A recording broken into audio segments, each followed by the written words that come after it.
Good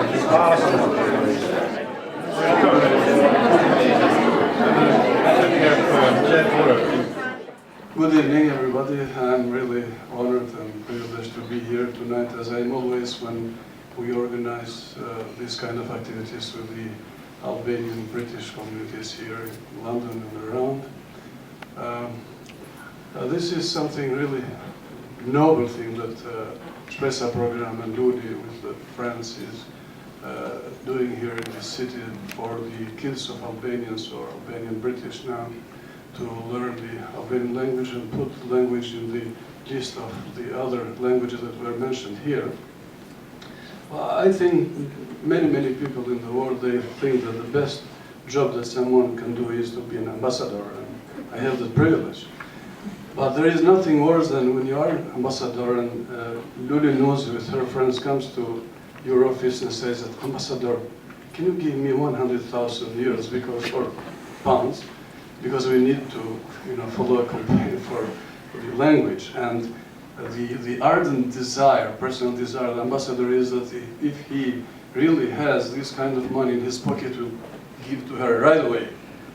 But because we don't have it, we are in such a very difficult position. However, we have started since 1 year ago working with Julie and the Shpresa program and her friends and compatriots to convince the Albanian government to make a sort of donation, and I'm pretty confident that in the months to come, the government of Albania will do something. I'd like to tell you tonight two very short stories.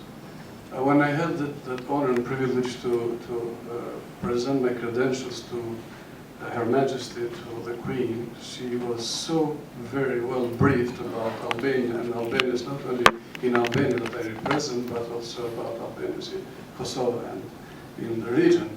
And she said, "I feel like you Albanians have suffered a lot in the course of history. You in Albania have been under a very, very severe regime, and Albanians in Kosovo were also very much oppressed by the Serbian regime." And of course, I did agree fully with her. And she said, "But you must be proud for the community that you have here. I heard that they are very hard-working people." I said, "That's absolutely true. We have really people who are very hard-working. They are obsessed. And this is not something that I have invented. But all the Brits, even MPs like Haley tonight, or the British diplomats in Albania, they consider the desire of Albanians to educate people like an obsession. And it is really a good thing, because now we see that the kids of Albanians who left the country for certain reasons, and they came to Great Britain or went to the United States or other European countries, they spend everything, even the last penny, to educate the kids.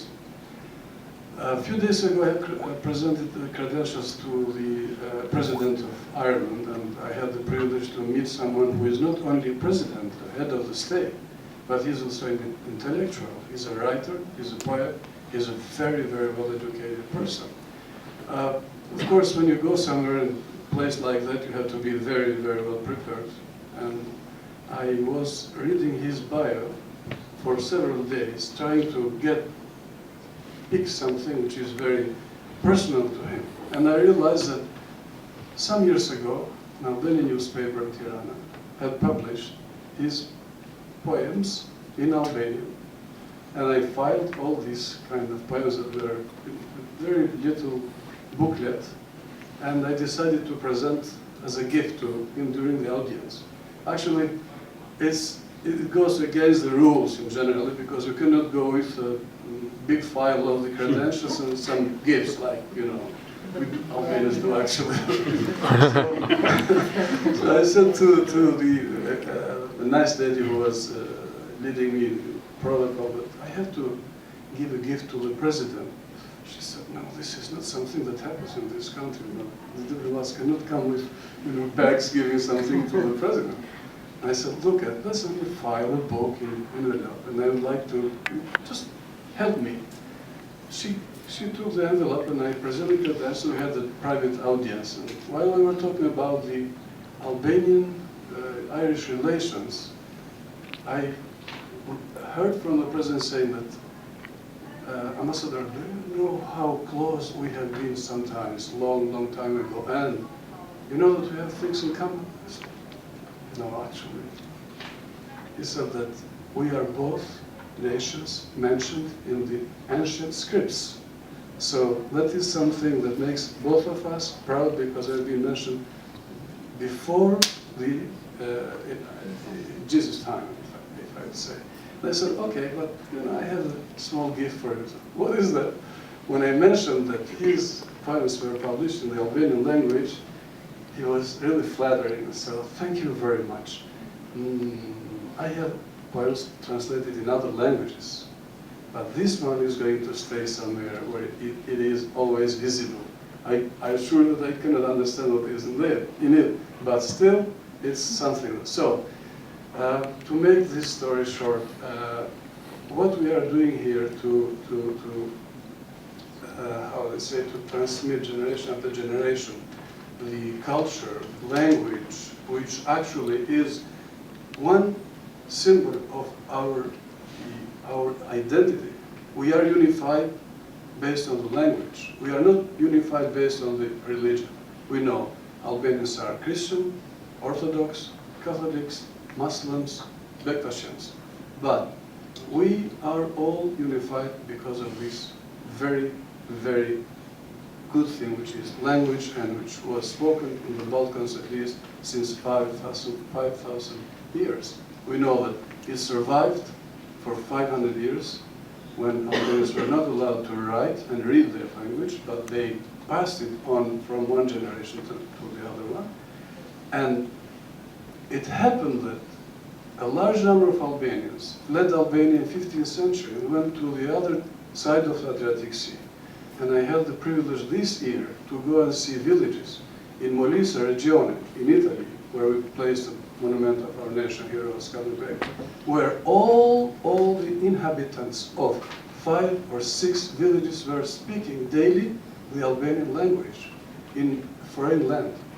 So that's an example that we have to give to our kids this very, very essential part of our identity, which is the language. And wherever we are, wherever we go, if we want to identify ourselves as Albanians, first of all, to say Tunjatjeta or Bimrama or Midita. So, thank you very much. The embassy is open to assist, to help and collaborate with Shpresa program and all those who are involved in this noble program.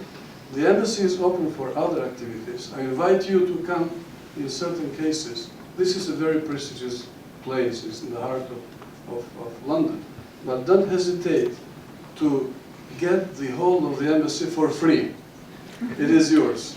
Thank you very much. Thank you.